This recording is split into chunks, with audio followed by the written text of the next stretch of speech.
You can listen to The Professional Left wherever you get your podcasts, on Netroots Radio, or at our website, proleftpod.com, where you can also contribute to this podcast.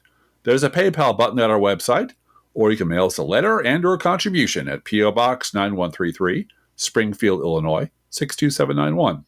This is the podcast for June 17th, 2025. It's not safe for work. Recorded live from the Cornfield Resistance, where a panel truck drove into our local Baskin-Robbins and knocked it down flat. Knocked the whole building down, which is wild that a panel truck could hit a building at that angle and bring it all down. There were no serious injuries, so it's okay for us to joke about it. I am mourning the loss of pralines and cream, and I'm sure my vegan stepdaughter is mourning the loss of the vegan alternative they have there at Baskin-Robbins. They're also very nice people there. I'm really sad they're going to be out of work for a while, and just a fluky thing. And by God, Blue Gal, this is the hottest day of the year so far, and this asshole picked today to knock down his car into the Baskin-Robbins support beam, apparently. Yeah. Took down the whole front. So, God damn you, sir. God damn you. But either way, it's The Professional Left with Driftglass and Blue Gal.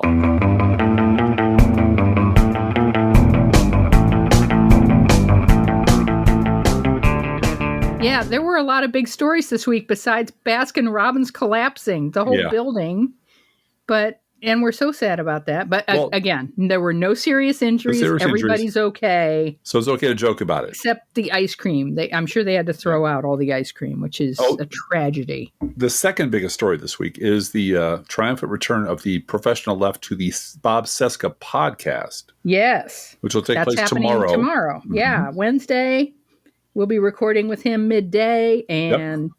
And also big news, no knitting podcast, no Blue Gal knitting podcast tomorrow. Which is a shame. I really enjoy your knitting podcast. It's really good. I have too many doctor's appointments this week. That's true. And we're going to get into what's happening with our Obamacare. I'm having panic attacks about it, but Driftglass says don't do that. So don't do that just yet. Save your panic for the time to panic. It's a triggering thing for me every time somebody tries to threaten my health care. But just to let you know, so if you miss all this material today, we'll just be repeating ourselves entirely verbatim tomorrow on the Bob No, we won't. Show. No. Bob will have some fantastic questions for us about things we haven't even considered. So he's always so deep and analytical about things. Yes. So we'll have a ball.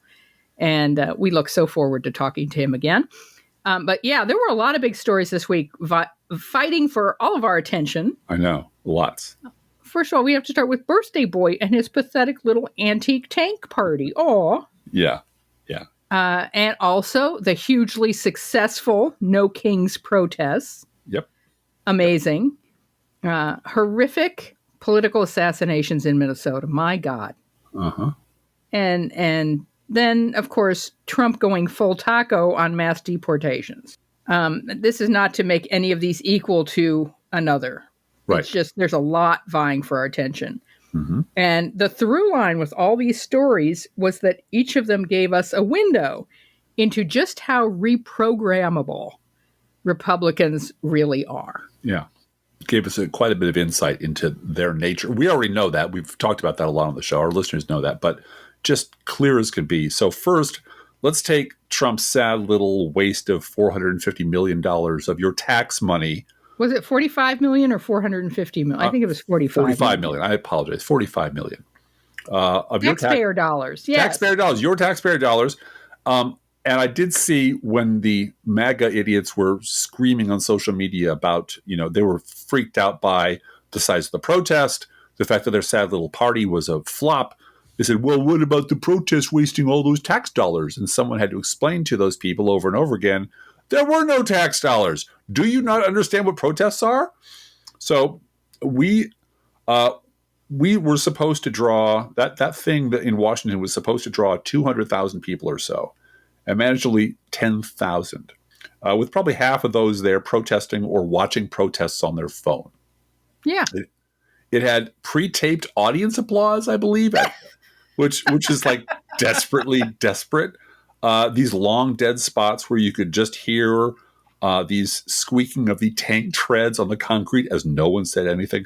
And finally, someone just got smart and turned the music up to 11 and blasted it to make all that ominous silence go away.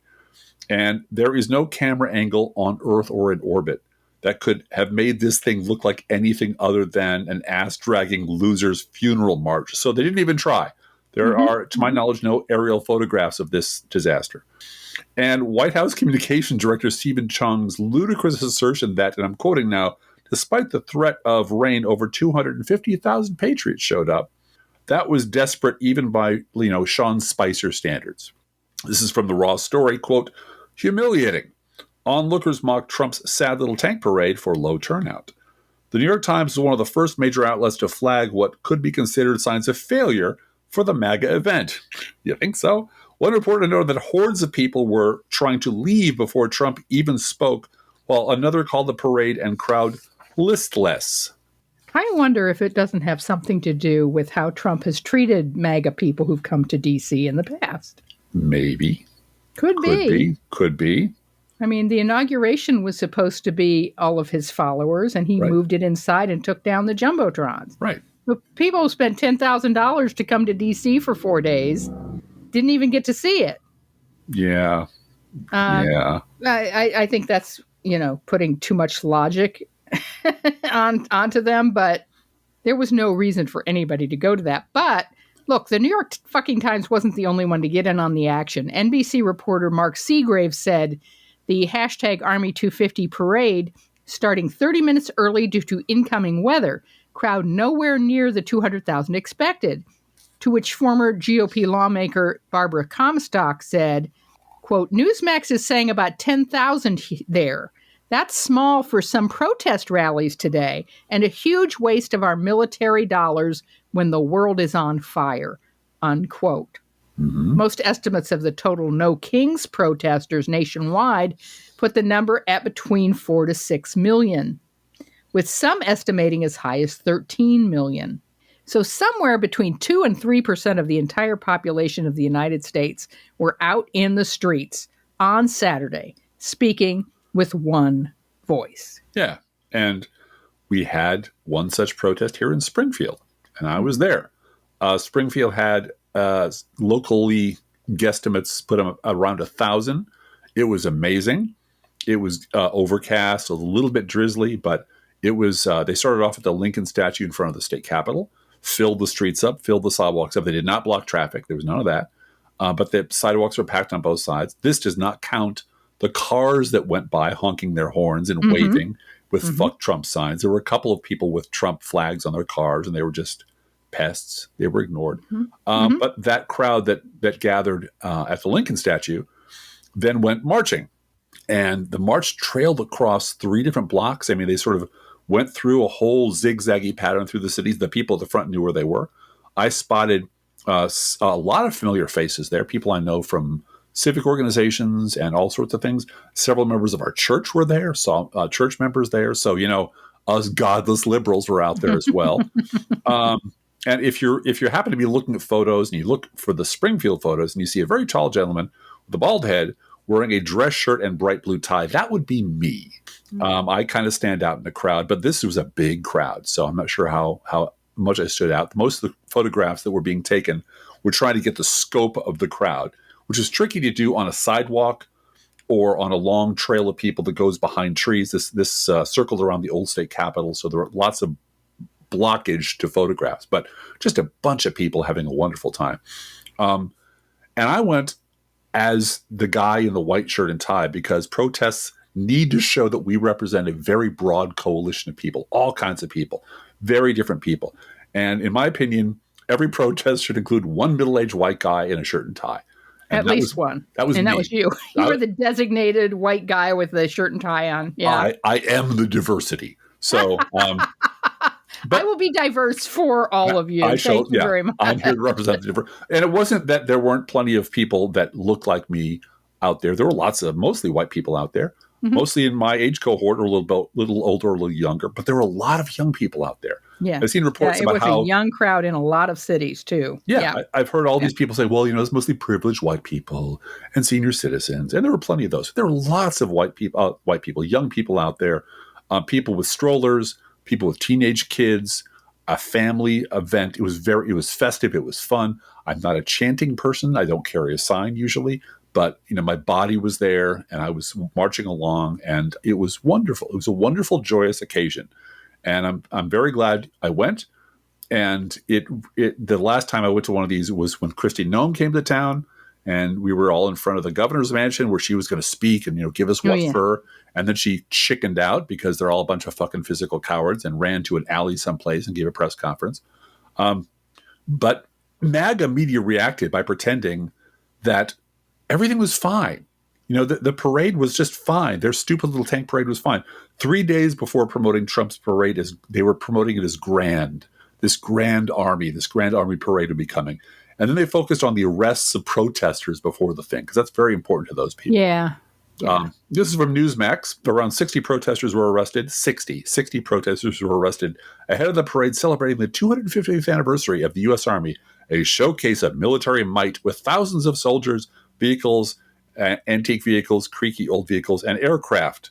I wonder if that included the elderly veterans who were arrested in front of the Capitol building. Yeah. 81-year-old veteran who was arrested in front of the Capitol building. And protesting Trump's cuts to the VA. Yeah. Peaceful protest. And I believe they released him a few hours later. And I believe the first words out of his mouth when asked, how do you feel? And I think it was something like, I'm just getting started. Like, fuck yeah, Grandpa. You adopt me, Grandpa. You're my guy.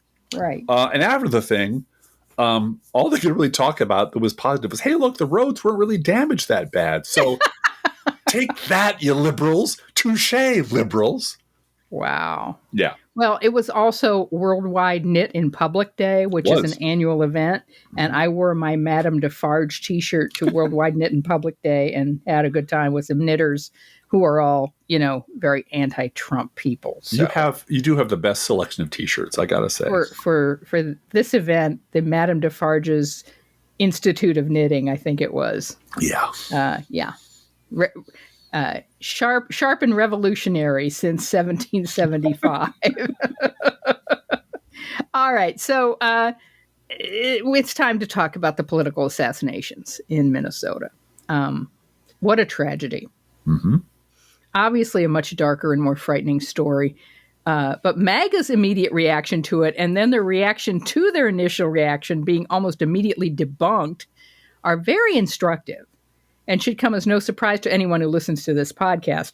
The minute the news broke, as if someone threw a switch, they attached themselves like leeches to the tragedy and began feeding off of it, spewing out a barrage of lies about the shooter, about Governor Tim Walz, and about Democrats. These bloodsuckers included Senator Mike Lee and Elon Musk. They reveled in it. And as the frenzy spread among the faithful like wildfire, the lies got more and more outrageous. And then the actual facts started coming in, and all that bile began to turn to ash in their mouths, as Driftglass put it. The shooter was not a communist hired by Tim Walz to kill his political opponents. No, and that was the story. That was a big story on the right. That was all over social media. Yeah. Tim Walz appointed him to a committee. No, Tim Walz just let the committee stand from his predecessors because they were doing an okay job. He didn't try to oust them like Trump would. And the shooter was anything but a liberal trying to work for Tim Walz. Mm-hmm. From the AP, quote, friends say Minnesota shooting suspect was deeply religious, quote unquote, and conservative. Friends and former colleagues interviewed by Associated Press describe Bolter as a devout, quote unquote, I put Christian in quotation marks because he's not of my faith, that's for sure, who attended an evangelical church and went to campaign rallies for President Donald Trump, unquote. Now, this asshole disguised himself as a cop so that he could get close enough to the families of two elected Democrats, kill two of them, wound two others, and he killed one of their dogs. And he also, in his car, had a hit list of 45 elected officials, all Democrats. To which Reuters asked the question, political motivation? Question mark. Just asking the question. I mean, it's only Democrats on your list. Yeah. Now, this is a bit of a longer article, but I think it's really on point. And it is something that we have talked about on this podcast for going on 15 years now. And that's the mindset of the Republican faithful. So in the face of overwhelming evidence, they'd been ghoulishly and publicly wrong. Republican zombies did what Republican zombies always do. They rebooted their operating system using just a different set of lies. This is from Wired. Quote, PSYOP, how far-right conspiracy theories about the Minnesota shooting evolved to protect MAGA. Influencers like Alex Jones and Elon Musk have spent the weekend blaming the murder of Democratic lawmaker Melissa Hortman on leftists and the deep state. In the hours after Vance Bolter was named as the suspect in the fatal shooting, far-right conspiracists and Republican influencers claimed he was a violent leftist Democrat. The far left is murderously violent, Elon Musk wrote on X on Saturday, a post that remains on the site and has been viewed over 50 million times. When the facts of the story emerged, that the alleged shooter had been registered in other states as a Republican, was said to have voted for President Donald Trump, and, as Wired reported, had participated in an evangelical ministry where he preached against abortion and demonized the LGBTQ community, the conspiracy theories didn't stop. Instead, they just changed. Because you got to invent a bigger conspiracy to contain the previous conspiracy. Posters then claimed that the incident was a false flag conducted by the shadowy deep state, while trying to distance the shooter from any connection to the president and the wider MAGA movement. For years, in the wake of mass shootings or politically motivated violence, the far right has sought to portray the perpetrators as leftists, members of Antifa, part of the LGBT community, or connected in some way to the Democratic Party, despite all evidence showing that the extremist violence is usually conducted by far-right actors. The term Walls appointee was trending on X on Saturday, with right-wing influencers declaring confidently that the alleged shooter was a Democrat. Did Walz have her executed? Right-wing commentator Mike Cernovich, a truly depraved asshole, wrote on X, quoting a post from a well-known conspiracy theory account that highlighted Hortman had voted with Republicans. Oh no. YouTuber Benny Johnson, who has almost 5 million followers on the video sharing site and more than 3 million followers on X, positioned the shooting as part of a growing trend of left-wing violence in a long screed on X that described the alleged shooter as a left-wing Tim Walz appointee. And may I interrupt and say, Hal Sparks this week did a whole analysis of Benny Johnson's video later in the weekend, where he's just asking questions. Just asking the question. Things are weird. Yeah. I think and of course, Benny Johnson watched the police give a briefing. Right. As to everything that happened. Right. And it's clear what happened, and it's not complicated. And then Benny Johnson comes on and says, this is so weird. Mm-hmm. How could this happen? And it's just to plant doubt. Right. And we'll never really know because you've been lying all weekend. Right. You've been lying all weekend long. And so the end is not, I'm sorry, I got the story wrong. This answer is, no one will ever really know how many Democrats were involved in this terrible tragedy. Mm-hmm.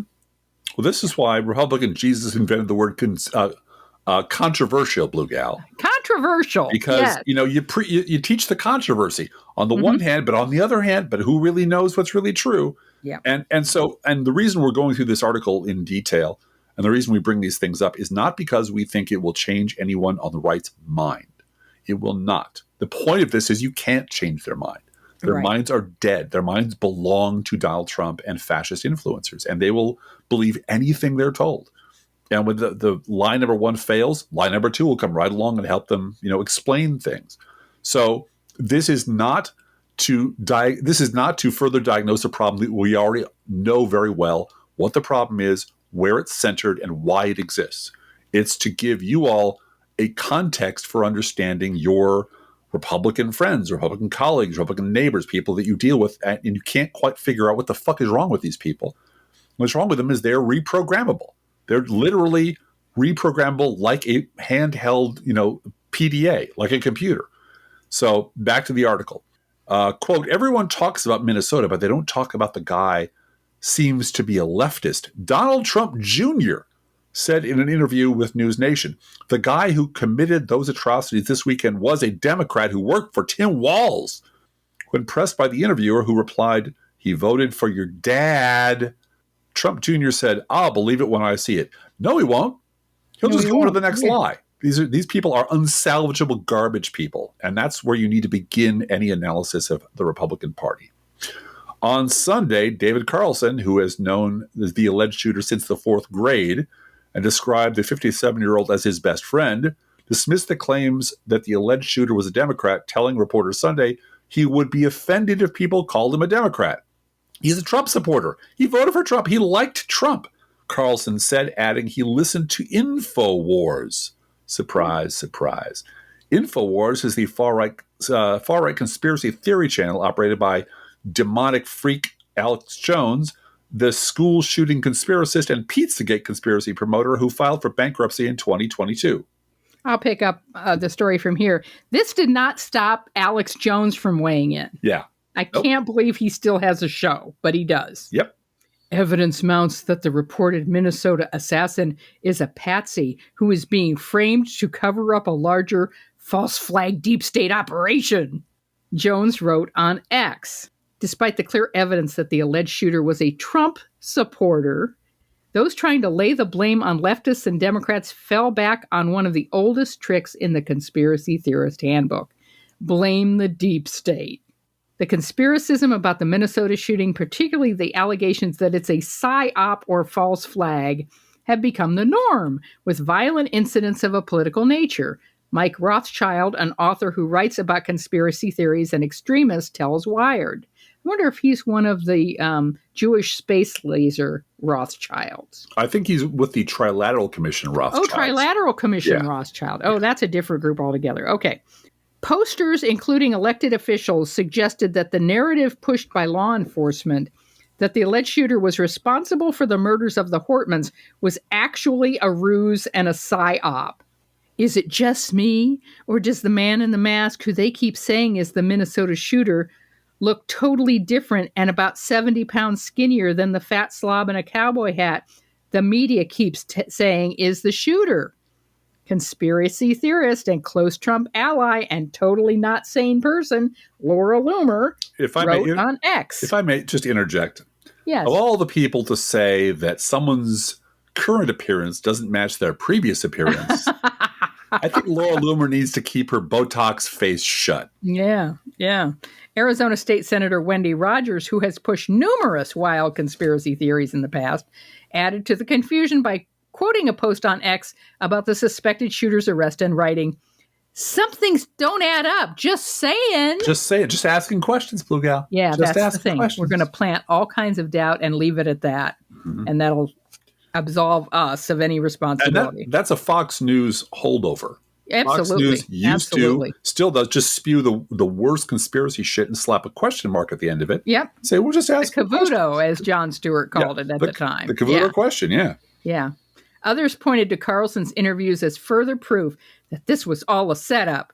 This is the most lazy psyop false flag crisis actor I've ever seen.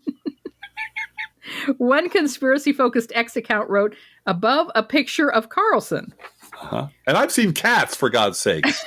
When someone on the far right commits a violent act, right-wing conspiracy theorists have to deflect the blame elsewhere and do it by constructing convoluted conspiracies about the deep state being involved or the left wanting to distract from something else because they've convinced themselves and their followers that nobody in their movement could possibly carry out any act of violence, says Rothschild, unquote.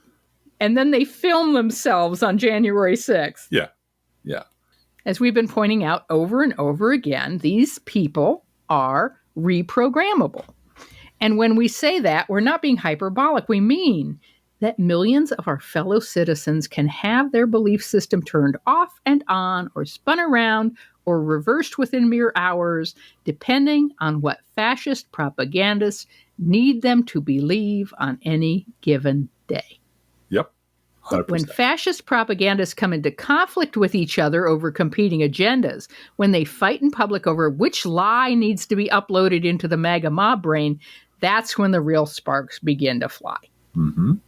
You saw this happen last week when Trump and Musk began taking public shots at each other. Huh. And for a few days, the MAGA morons had no idea which overlord they were supposed to obey. Yeah. And that only came to an end, such as it is, when Elon Musk went groveling to Trump and asked forgiveness. Yeah. Because if they'd remained in tension and conflict, this would still be going on. But here's the one that kicked over the hornet's nest this week. And they'll push and I'll say no, and they'll push again and I'll say to them, read my lips. It is only common sense that when I'm reelected, we will begin, and we have no choice, the largest deportation operation in American history. We have no. Trump and all of his henchmen were absolutely clear and unambiguous. Mass deportations. Trump ran on it. They repeated it over and over again, endlessly. It's all there, black and white, clear as crystal. And then... From the New York fucking Times, quote, Trump shifts deportation focus, pausing most raids on farms, hotels, and eateries. The abrupt pivot on an issue at the heart of Mr. Trump's presidency suggested his broad immigration crackdown was hurting industries and constituencies he does not want to lose, unquote. Oh, no! From The Independent, quote, Trump admits his anti-immigration agenda is hurting farmers and hotels, taking very good workers away. The president on Thursday owned up to the negative effects on the two mainstay U.S. industries as federal agents raid workplaces across the country to carry out his orders. Donald Trump appeared to concede that his aggressive anti-immigration campaign is debilitating American farmers and hotel businesses, marking a rare public admission that his promise of the largest deportation operation in American history comes at a significant cost. Our great farmers and people in the hotel and leisure business have been stating that our very aggressive policy on immigration is taking very good long-time workers away from them, with those jobs being almost impossible to replace. The president and hotel owner wrote on True Social on Thursday, unquote. Yeah. I added that hotel owner. Yeah. Hotelier. I believe hotelier. Hotelier. Hotelier. Hotelier. Yeah. I'm not sure. I'm never sure how to pronounce those endings. But wait, there's more. This is from the Los Angeles Times. Quote, Rubio, remember him? Rubio vowed to revoke Chinese student visas. Trump now says Chinese students are welcome, unquote. And this is from the Times of India, who gets to be a lot more blunt in their prose than apparently American newspapers do. Quote, MAGA got played again? Outrage over Trump's "we have 500,000 Chinese students coming in" statement. MAGA activists were up in arms as President Donald Trump chickened out and said he had always been in favor of foreign students coming to the U.S., including Chinese students. I think it's a great thing, Trump said. It's also good for our schools. It's good for our country. I'm also in favor of having them stay, unquote. I'll bet Chinese students are one of the few groups that are buying condos with Trump on the outside of them. Yeah. Spending a lot of money here, I would imagine. Foreign students have to pay full freight at American universities. Yeah, they do. That's a whole lot of money that he was going to kick out. The Rubio, not him, of course, not him. Yeah, not him. Rubio was going to kick out the door. Mm-hmm. Kurt Schlichter, a right-wing goon with over 500,000 followers on Twitter X, reacted this way. And they all have like hundreds of thousands of followers on X. Yeah, they do.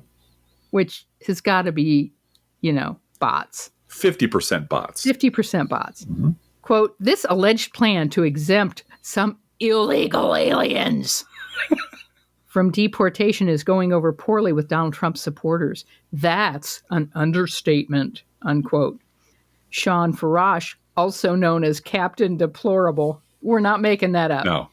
And Trump's first retweet on Truth Social, and I'll bet he's got that in his bio. His mother must be so proud. Told his 350,000 followers, quote, Agriculture Secretary Brooke Rollins needs to go, calling supporters grifters for pushing back against exceptions for employers who hire illegals on the farm. Hospitality and leisure industries is a major slap in the face. Insulting your base because you got called out is not a winning strategy, unquote. And you know what, Sean? You're absolutely right. Insulting your base is not a winning strategy. But you want to know what was a winning strategy? Lying to you chumps. That worked really, really well. Telling you racist dum-dums whatever you wanted to hear, as long as it got you out there promoting Trump's rallies and getting your fellow racist dum-dums to the polls.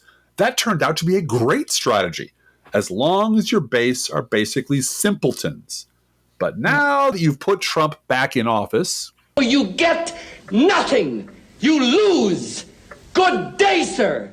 Anthony Sabatini, County Commissioner, Lake County, Florida, District Number 1, Republican, told his these numbers, 250,000 followers on Twitter X, quote, "This was one of the worst weeks in the history of America First. Near total halt to deportations, which were already rock bottom low at roughly 350 per day.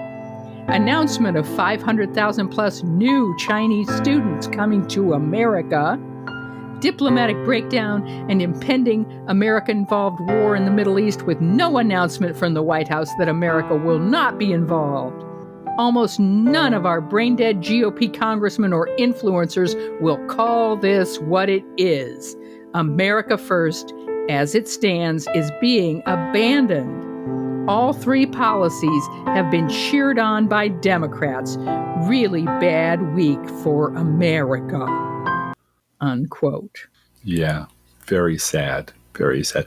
That was what was going on at the high level of MAGA for days. That these people with 1 million followers or 500,000 followers or 300,000 or who show up on Fox or wherever, this was their take on it. But way down below, who's just a mere follower, we find people like Maria Gray, who's a proud mother of 2 Marine vets and calls herself ultra MAGA, Florida voter, loves Trump, loves Elon, loves Doge, and is pro-Maha. And she told her 1,900 followers that she is going to take shelter in the oldest and most enduring panic room in American politics, the both sides do it fallout bunker. Quote, "Republicans and Democrats are the same. No point in voting or donating to these corrupt people. I am so very disappointed with President Trump. My trust in him began to diminish when he publicly used and humiliated Elon, the only true friend he had." She is absolutely chin deep in this fucking soap opera they've invented for the dum-dums. Everyone else around him wants something: power, money, job, and title for life. Elon, well, she's right about that. She's right about that. Of course she is. Yeah. Elon wanted nothing except for giant tax cuts and the ability to loot Social Security and get America to pay for his space program. And all his private contracts. But other than that, he wanted nothing. No pay, no power, no recognition. He only wanted to serve his adopted country, but the rhinos wouldn't have it. Unquote. Poor, poor little flower. My first question is, if you're the proud mother of 2 Marine vets, were Thank they you for your service. Yeah. Were they deployed to Los Angeles? I gotta know. I wonder. Were they the ones who arrested, who tossed in the paddy wagon as an illegal immigrant an Army vet on his way to the VA for treatment? Because that's the very first thing out of the box the Marines did in Los Angeles. Are they happy to be there? Are they proud? Are they proud to be deployed to a U.S. city on the orders of a racist lunatic who needs it for theater? Were they mad that nobody threw bottles or rocks at them so they could get it on Fox News and claim that Antifa is destroying Los Angeles?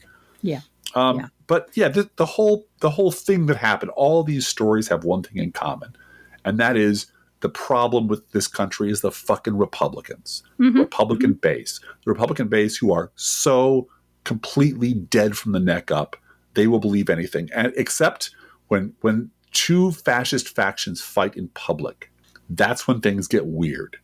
And that's when they start flailing around looking for someone to tell them a comprehensive, all-encompassing lie that'll make both sides happy. And there is no such thing in the deportation area. Well, and, you know, this, you and I have talked a lot off camera, or off the podcast, about how incompetent this entire administration is. Yes. Everybody is, and Fox News has like 22 to 30% of the cabinet are former Fox News hosts. Right. It is a show, and it is a show for the reprogrammable meatbag. Yes, it is. And that show has to have brown people being rounded up. Yes. That is a critical part of the show. If you want That's the tax show they voted for. If you want the tax cuts, you got to round up the brown people. That's you got to round up. The point is, you got to round up the brown people. Right. And that has to be on TV every day. We got to see, and that guy saying only $350 a day. That's not enough of a show. Right. That's not what we were promised. We weren't promised that. And this parade thing, there was no way for Fox News to frost this to make it look like a good cupcake. Mm-hmm. It was a piece of shit and embarrassing. And that Trump he reamed out Hegseth over it. Doesn't matter. It's over now. Right. And then I guess we'll get into him leaving the G6 early. Maybe we'll get into that on Thursday. But he was bored. Yeah. And I have a feeling, first of all, the Canadian Prime Minister replaced him at the table with Zelensky. Yeah, that was adorable. That was wonderful. Which is adorable. Yeah. I have a feeling that the organizers of this and the Canadians who hosted it provided all of the participants with a number of documents to read over and agree to. And Trump can't read, whether it's a brain impairment or I suspect a visual impairment. He's too vain to wear glasses and he can't read small print. And so this is why, Kristi Noem and the DNI person, Tulsi Gabbard are trying to put together a Fox-produced video for his daily briefing because he cannot focus and he cannot read. Mm-hmm. So G6 people deciding, okay, we have this 4-page document we're going to go over in bullet points, and this is going to be our discussion today. Please refer to this page. And he just wanted to get out of there. This is so boring. This is boring, and I can't read it. Why isn't my friend Vladimir here? Where did he go? What did you do with him? Oh, he's not welcome here anymore. Could you please put this in video format with some hot chicks on a white couch? Yeah. In fuck me pumps. Yeah. And then he stomped out. And as my understanding, the people who were at the conference were like, well, he must have left to do something really important, like take global matters in hand. Ceasefire in Iran or something, Nope. He went out to golf or tweet or do whatever the fuck he does, but he was too bored to stay there for another few days or day or whatever. Mm-hmm. Yeah. And you pile up that, and you pile up him falling asleep at his own big boy birthday parade. Yeah. And the fact that everything he did looked like shit, that he looked like an exhausted old pervert. Yeah. That the No Kings, there was no way to cover up the fact that No Kings thing was hugely successful, incredibly successful. Yep. When you can say confidently that 2 to 3% of the entire United States got out on the streets in one day, you say fuck you to these people. And the best you could do is mount 10,000 disinterested bored people, half of whom didn't want to be there, or were just filming it for their own blogs. We're filming that for their own YouTube page. Right. And then in the middle of all that, you say, by the way, mass deportations don't mean mass or deportations. And the reason is that all these good workers, we can't replace them. Right. They won't. Americans won't do that. And there's social media is full of all the MAGA idiots theorizing. Well, what about high school kids? And what about babies? And what about aliens to take Couldn't those you jobs? Separate more babies from their moms for my show? Yeah. Yes. Right. But we started off with that splice of read my lips because this is that moment. Yeah. You're in that moment right now. Now, whether it lasts or a day or a week or a month or permanently damages. All right, I'm worried that some of our listeners might be too young to remember Read My Lips. Okay, once upon a time, there was a man named George Herbert Walker Bush, and he was president for about a minute. Yes. And he was Ronald Reagan's vice president for 8 years. Mm-hmm. And Vice President Reagan, who was suffering from massive cognitive decline. Some people say, well, before he even ran in the first place. Right. No, he did. He did ultimately. They did announce he had Alzheimer's at the end of his life after his 2 terms. Yes. He had it for a very, very long time and was he was a hollow vessel a hologenial vessel for extremely radical conservative ideas, which he got through, which he ran through. Right. And George Herbert Walker Bush was his vice president. Now, when Ronald Reagan was president, kids just gather around and Driftglass going to tell you a story. When Ronald Reagan was president, one of the first things he did was lower massively lower the marginal tax rates for rich people, Yes, he did. thus causing and increasing military spending many fold, increasing hugely the deficit, which after he was gone and Bush was gone and Clinton was elected, suddenly Republicans became very interested in, but they didn't really care about it during the time when Republicans were raising the deficits into what was then considered to be stratospheric levels. Anyway, George Bush the senior, ran for office promising that he would never, ever, under any circumstances, raise taxes. Right. And he said over and over again, read my lips. Because you got to be real simple for the crowd. You got to tell the dum-dums really simple things they can follow with their tiny brains. Mm-hmm. And so he promised them no new taxes. And read my lips, no new taxes. No new taxes. Yeah. They're going to force me. Congress will try to make me. They're going to try to push me. And you can hear the crowd in that clip a little bit starting to cheer because it's a crowd line. It's a stump speech. He said it over and over again. That was his solemn promise to the Republican base. And he had to break that promise. He did. He went in and had to do actual reconciliation with the Congress. Right. Where Democrats had some power. And there was no way. He had to raise taxes. And, he made a joke that got out about read my hips. Yeah. Yeah. And Republican voters felt really lied to. Well, and because he'd repeated it over and over again. One of his biggest critics was a up-and-comer named Newton Leroy Gingrich, who freaked out about it. Now, of course, it didn't matter because after he left after one term, the deficits were, as considered at the time, incredibly high. Mm-hmm. And Bill Clinton comes into office making lots of promises that he planned to fulfill. And he was taken aside by a guy named Alan Greenspan and told, you know how bad the deficits are? They're worse. They're worse than that. And you have to drop everything you plan to do. All the things you promised, you can't do any of that stuff until you pay down the deficit. And so Bill Clinton spent 8 years doing that. He did pay down the deficit. And he balanced the budget. He balanced the budget. He operated under a system, an antique system that no one's ever heard of called Payo, which is if you have a program, you have to pay for it. Yeah. And if you can't raise taxes, you can only pay for it by cutting something else. Mm-hmm. He also said, look, the deficits were caused by tax cuts. We're going to have to increase taxes a little bit. Mm-hmm. And the Republicans said, oh, fuck no. Absolutely not. Absolutely. Yeah. We want the deficit we created to be cured by you by cutting social programs, like Social Security, Medicare, Medicaid. And that's been the Republican game ever since. This is what Trump is doing. This is why Trump is the most Republican president we've ever had. Yeah. So that's the story of George H.W. Bush. That was a massive betrayal. Now, he did break his promise for a good reason, which was he felt honestly that there is no way we can continue doing this and I need to raise taxes. But they never forgave him for it.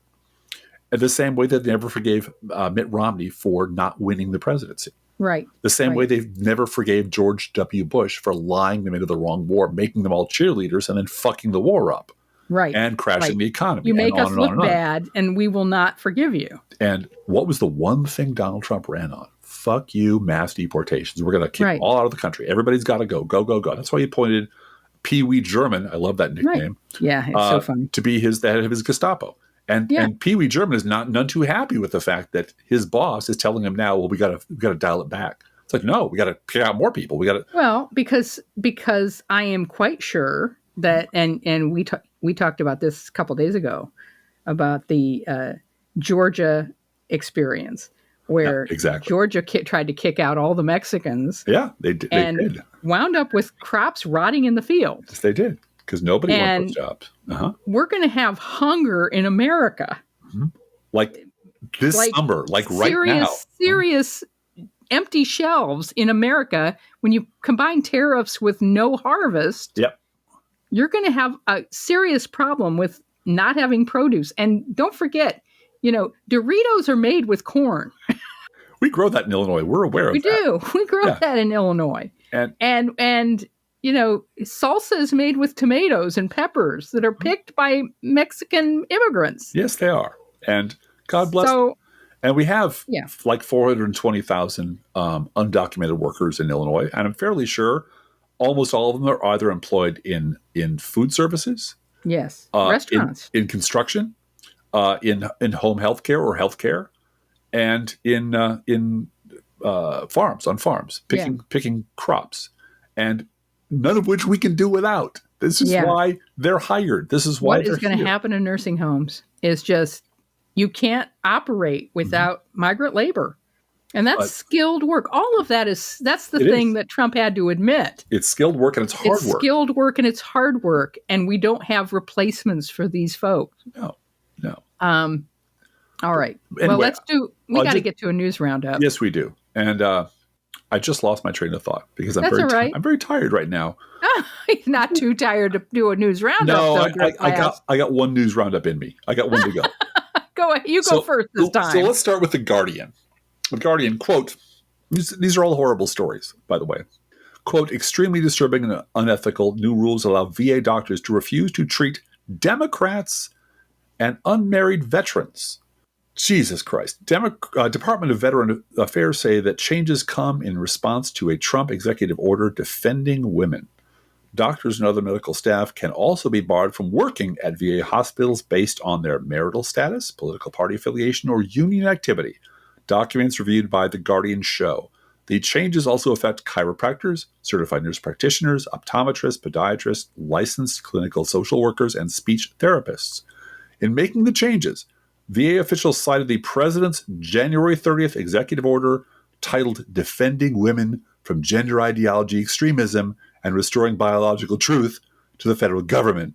The primary purpose of the executive order was to strip most government protections from transgender people. Another promise he made to the meatheads. Yeah. The VA has since ceased providing most gender-affirming care and forbidden a long list of words, including gender-affirming and transgender, from clinical settings, which is grotesque. And by the way, that's also unquote. Monsters. They're monsters. They're all fucking monsters, and they all voted for this shit. While Republicans negotiate huge cuts to Affordable Care Act subsidies to pay for tax cuts for billionaires. Mm-hmm. Drew Altman, writing for the Kaiser Family Foundation, notes that the data regarding Obamacare, quote, shows something I suspect few have realized. The marketplaces may have been created by Democrats, but today almost half of enrollees are MAGA supporters and Republicans who will not be feeling great again about the changes in reconciliation and the expiration of the enhanced tax credits, if that happens. And they are exactly the working Americans whose votes the two parties are vying for. Unquote. They better do something about that. There's going to be quite the explosion if they don't. If you would like to see an attack on the Capitol, it would make January 6th look like a tea party, an actual tea party, a box social. Mm-hmm. Go ahead and fuck around with people's health care. Go around and fuck around with MAGA health care. And Charles Gaba on Blue Sky has gone state by state to show what your premiums will be next year if Congress doesn't extend these tax credits. Right. And I know you're going on Medicare in October. Yep. But if you weren't, our premium will triple. Yep. And we can't afford it. We would not be able to afford that. No. And you know, I was in tears this morning about it. Yeah. Just like, how are we going to do this? And you said to me, we'll just do it. We'll borrow money to pay the premiums because you can't be without health insurance. Mm-hmm. And it's just, it's unconscionable. And I just kept thinking to myself, wow, if this isn't a fast track to Medicare for all. I know. With people being upset about every year having to figure out what insurance company is going to cover us. Our current insurance wrote us a letter and said, we're not participating in Illinois next year. You're going to have to find somebody else. Yep. And the one we changed to this year, specifically for cost and convenience reasons, has written us a letter saying, sorry, we're out. We're done. We're out of Illinois next year. Yep. You're fine till the end of 2025. When you go on the exchange next year, you're going to have to choose another company. Yeah. Yep. Now, Illinois is going to start their own exchange this year. Mm-hmm. And Governor Pritzker has promised some oversight and some cost control and some, which is probably why, Aetna CVS decided to leave. I'm just going to say. But look, we don't know what's going to happen. We don't. And if Congress doesn't extend these subsidies, I mean, this is a shitty way to do healthcare. I admit it. Oh, yeah, it is. It's awful. It's the best we could get through in 2009 with Joe Lieberman in the Senate. Right. Stabbing us in the back. Stabbing us in the back. Yeah. And unified, remember, stopping all of us from having anything like affordable health care, even this shitty alternative, was the issue that Republicans ran on and won in 2010. Yeah. This was their thing. You remember old male model, what's his name, from Massachusetts? He ran on. Oh yeah, Brown. Senator Brown. He ran on being the final vote to overturn against Obamacare. And the beer bust they threw in the Rose Garden of the White House under the Trump administration when they thought they had finally gotten rid of Obamacare. It's because it's a system that was created by a black guy who's a Democrat. Yeah. And they can't stand it. They love the Affordable Care Act when it's explained to them, when it's the Affordable Care Act. They hate Obamacare. Yeah. And when you tell them it's the same thing, they look at you like you've got two heads. You can't be kidding. You can't be serious. Because they are, as we have mentioned once or twice, reprogrammable meat bags. They're not functioning adult humans, and you have to stop thinking them like that. However, if you would like to see a burst of bipartisanship, the likes of which you have not seen since World War II, go ahead and screw around with people's health care. And you will, there's no justice like swift mob justice, I believe. Right. And wait to see when your hospital closes. There was a video on Blue Sky Today of a nurse at a Pennsylvania hospital where the private investors in this hospital, privately owned hospital, had closed the ER. Yeah. And there was literally a baby on the sidewalk dying. And nurses revived him on the sidewalk. And this nurse comes in front of a camera, and she's just gave a speech. She said, "You're not seeing the whole picture here. The little sibling of this baby is sitting in the car crying his eyes out because his baby sibling is about to die." She thanked Jesus, good for her. Thank Jesus, the nurses were here to revive this child and save the child's life. Reopen this ER. There is no excuse for this. Well, it's private equity that owns the hospital. Yeah, they don't care about you. They care about profit. And they don't care about a black baby on the sidewalk. They don't care. No, they don't. Every day they tell you that. Every day in every way. This is why we are so unsurprised and furious at Republican voters.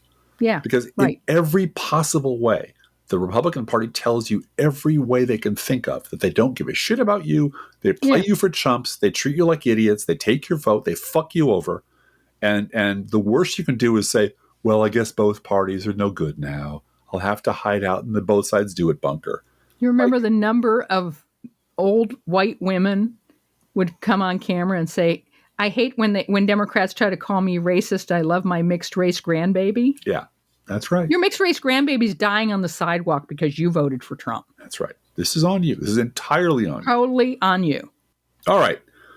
On that cheery note, let's get back to the news roundup, Blue Gal. Okay. This is from the "They're Not Even Pretending Anymore" file, courtesy of Axios. Quote, "Trump orders ICE to step up deportation efforts in Democrat-run cities."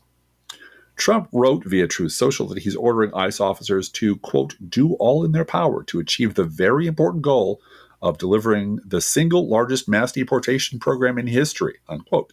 To achieve this, Trump wrote, "We must expand efforts to detain and deport illegal aliens in America's largest cities, such as Los Angeles, Chicago, and New York, where millions upon millions of illegal aliens reside." He added that these and other cities were the core of Democratic power center, and he echoed baseless claims. He said Democrat power center. Oh, I apologize. Because you got to speak in limbo. I gotta speak in limbo. My brain just doesn't really want me to use that kind of language. I'll say fuck all day long, but I will not speak limbaese. And he echoed, which is weird because I can play a very convincing libertarian and a very convincing Republican because I understand them from the inside out. So I can mock them with perfection in their own voice and in their own vocabulary.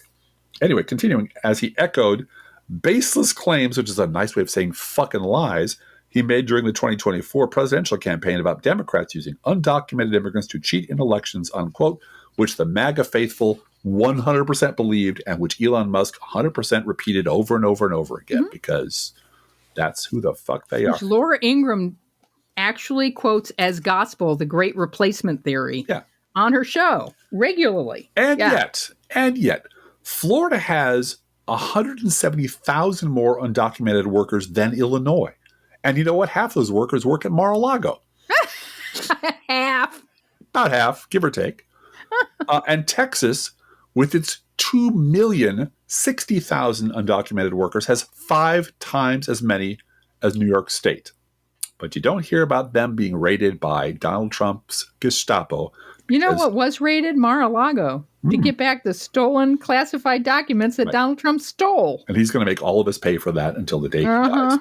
This is from the New York fucking Times. Quote, Elon Musk stood before a giant American flag at a Wisconsin political rally in March and rolled out an eye-popping allegation of rampant fraud at the Social Security Administration. Scammers, he said, were making 40% of all calls to the agency's customer service line.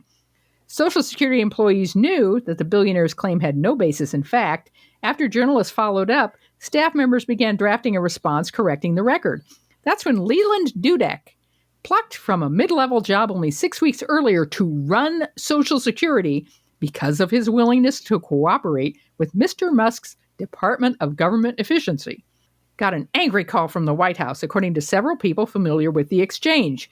The number is 40%, insisted Katie Miller, who is Stephen Miller's wife. A top administration aide who was working closely with Mr. Musk. Was she working under him?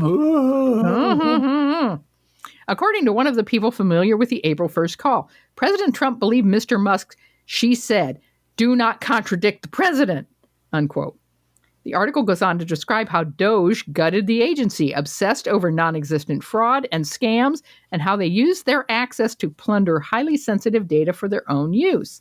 And, quote, the Times also reviewed previously unreported emails that showed how Doge members used the agency for political aims, directing Mr. Dudek to cancel important contracts in Maine after the state's governor, a Democrat, clashed with Mr. Trump.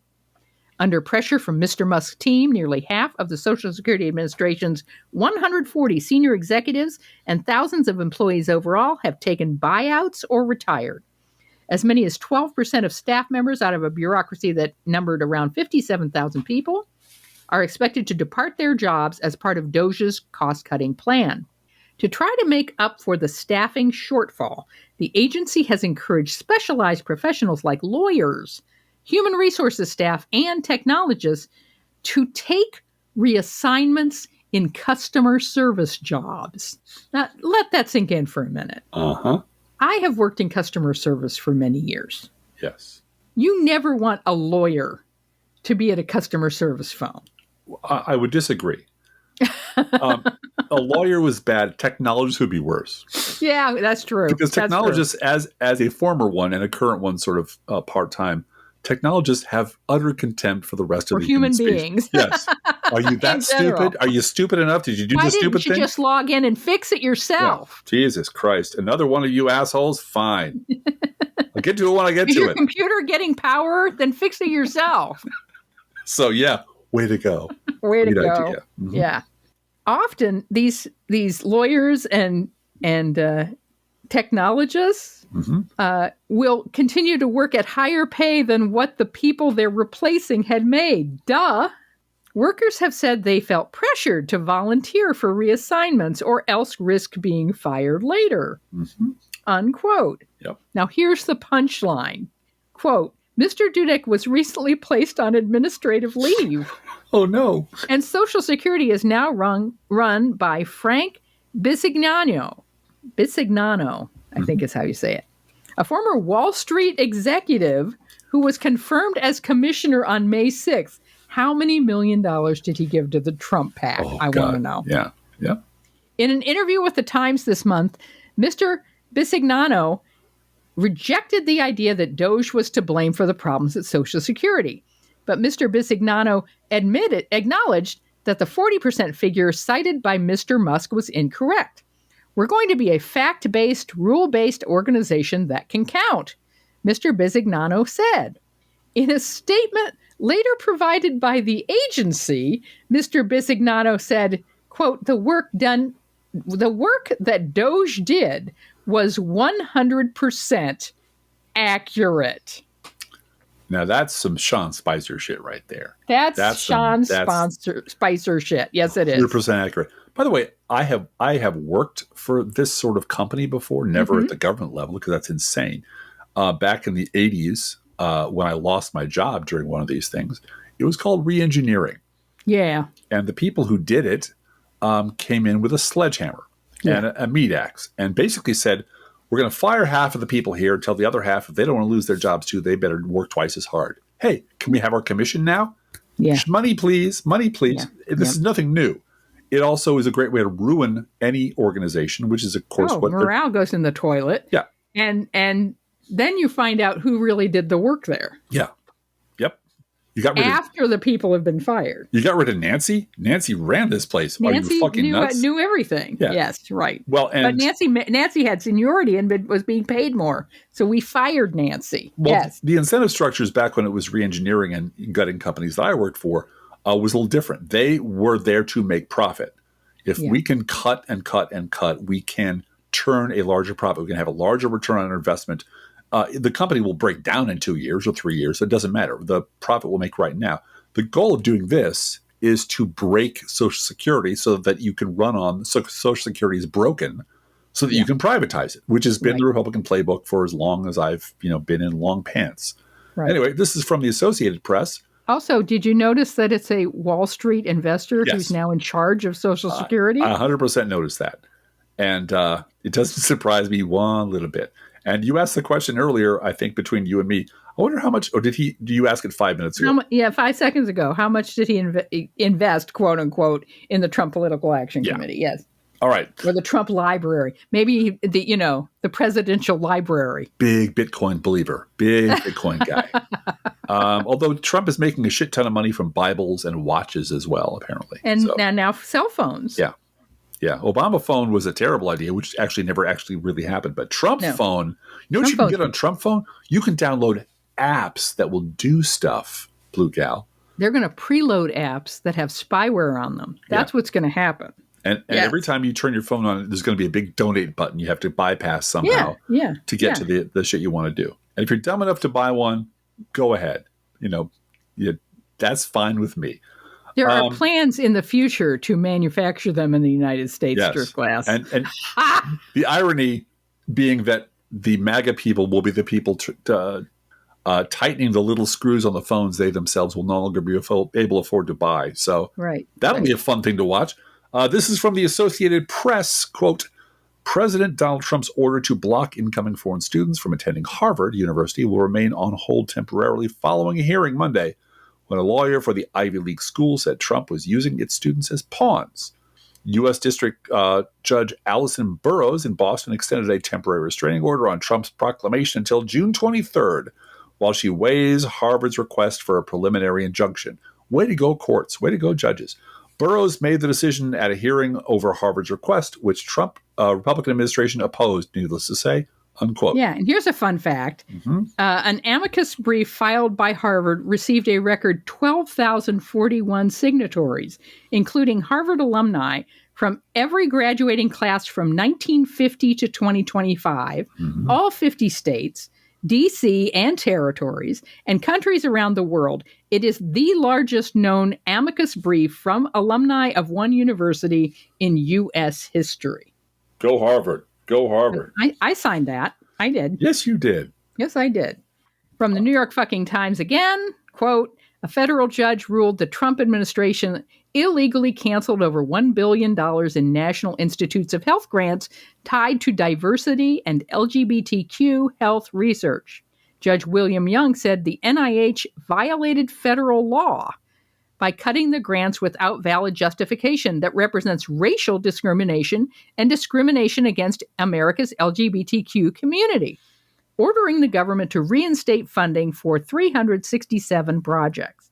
The ruling followed lawsuits from 16 states and public health groups who said the cuts were part of a broader political purge targeting DEI and gender-related studies, unquote. And this from Politico, quote, the Government Accountability Office said the Institute of Museum and Library Services ceased performing its duties after Trump issued an executive order to downsize the agency and called the move an illegal impoundment under the 1974 law that prohibits presidents from defying congressional spending mandates. It is the second time in 2 months the GAO has found Trump in violation of that law, unquote. And finally, a gentleman named Rob from Occasionalities, who is U.S. Air Force retired, has this observation, quote, marching toward madness, what that parade screamed. Any veteran worth their salt could see it the moment the first boot hit the pavement. That was no parade, that was a protest. Not by the public, but by the military itself. June 14th, 2025, Washington, D.C., a military display designed to honor the commander-in-chief became an unintentional or perhaps very intentional act of uniformed insubordination. Because anyone who's ever worn the uniform, who's ever suffered through the absurd misery of a change of command ceremony, knew immediately what they were looking at. There was no cadence, no rhythm, no dress-right dress, no lockstep, no dignity, no lead NCO calling time, no officer setting pace, just one sloppy, half-hearted, sluggish shuffle past the grandstand like a jaded marching band limping home from a funeral, with a particularly sarcastic soldier holding a drone over his doomed head as he marched, indicating the future-most infantry. If that performance had taken place during a wing-level change of command at any halfway decent Air Force base, the entire affair would have resulted in reprimands, corrections, reassignments.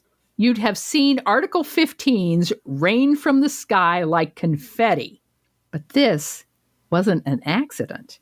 This was allowed to happen deliberately, unquote. Yep, it was definitely malicious compliance. If you don't know what malicious compliance is, it's when your boss tells you there is no overtime, there is no overtime budget, you are not allowed to work overtime.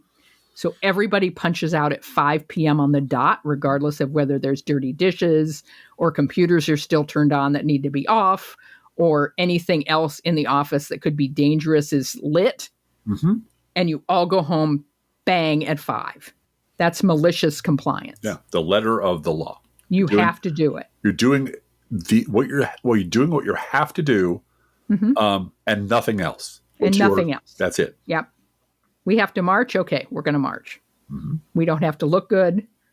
It just makes me think of Stripes. Yeah, it really does. You know, it really does. And how absolutely in order they were. Yeah. And when they tapped their rifle on the ground, all of it immediately at the same time. Mm-hmm. That did not happen at this parade. No, that did not happen. And there's something about, Keg's breath being in charge that no one from, Keg's breath's office watched them rehearse or told them this has to be, absolutely show perfect, mm-hmm. or I'll have you all court-martialed. No. And the people that I hear or listen to or read with any sort of background in military chain of command and how troops behave and so on and so forth, which I do not have, are all like, first of all, the people in that parade did not want to be there. No. They could be off doing something actually useful. They had actually duties to perform.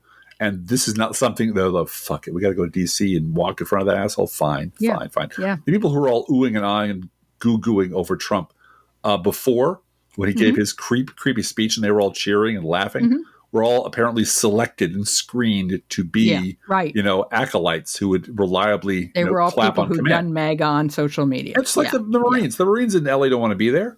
No, This is not their fucking job. This is never their fucking job. This is not what they signed up for. And they cannot be thrilled that their commander-in-chief is using them as toys for his birthday parade or as pawns in political theater in L.A. And I was on vacation about a year ago. Met a person who he and his wife were there, and they were part of the U.S. Army band.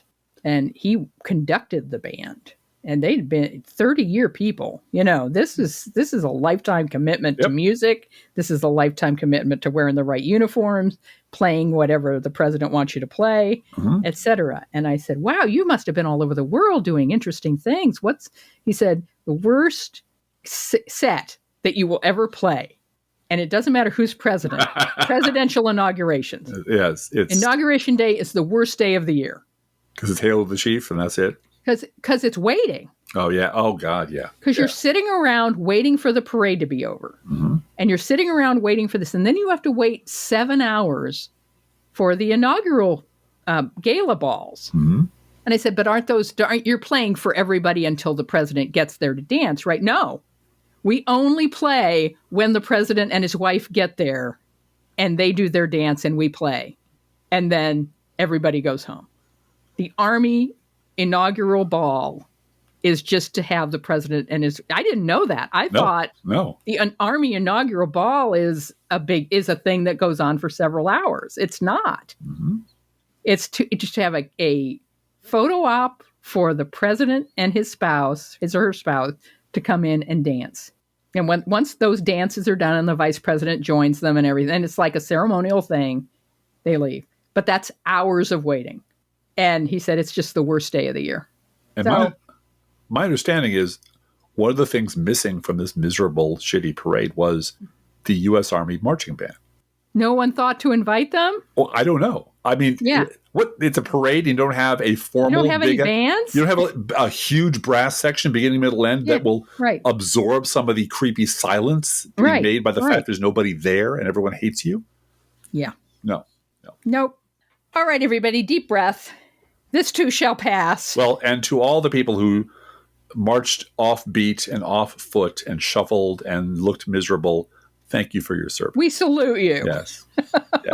And don't forget, we're on Seska tomorrow. Right. Feel free to write to both of us at proleftpodcast@gmail.com. We love hearing from you. Be aware that if you write to us at any of our addresses, we reserve the right to read your email or U.S. Postal Service. Go Postal Unions. Letter on the air unless you say otherwise. Please share our show on social media. And if you love this podcast, please get someone else to listen to it too, or get them to listen to Bob Seska tomorrow and catch our act on the road, because we have a great road show. And thank you for doing that. Hey, Driftglass, how are the Internet Kitties doing this week? Well, as you know, last night, a couple of our yet-to-be-potted tomato plants got knocked over. Brock saw squirrels do it, but Bosco is sure it was a deep state conspiracy. Let's think about living. Think about living. Let's think about loving. Think about loving. Let's think about the hooping and the hopping and the bopping and the lovey-dovey. Let's forget about the wine and the crying, the shooting and the dying, and the fellow with a switchblade knife. Let's think about living. Let's think about life. The Professional Left podcast is recorded under a Creative Commons license. Copyright 2024-25, GGBG Productions.